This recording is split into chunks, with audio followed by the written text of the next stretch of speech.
এই যে ভিডিওটি, এটি একটি কলস যাত্রার শোভাযাত্রার ভিডিও।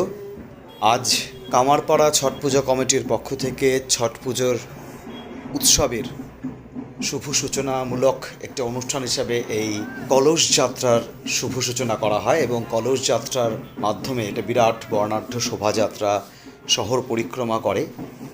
এই কলস যাত্রাকে সনাতনী হিন্দু ধর্মীয় রীতি অনুযায়ী একটি পবিত্র যাত্রা বা ধর্মীয় যাত্রা বলে মনে করা হয়।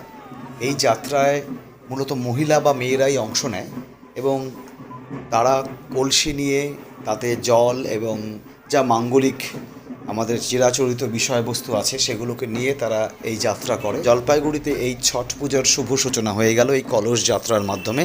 এই যে শোভাযাত্রাটি দেখতে পাচ্ছেন, তাদের ঢাক আছে, বাদ্য আছে এবং মহিলারা তারা কলসি নিয়ে সুসজ্জিতভাবে তারা সুন্দরভাবে এগিয়ে চলছে, এই জলপাইগুড়ি শহর পরিক্রমা করছে।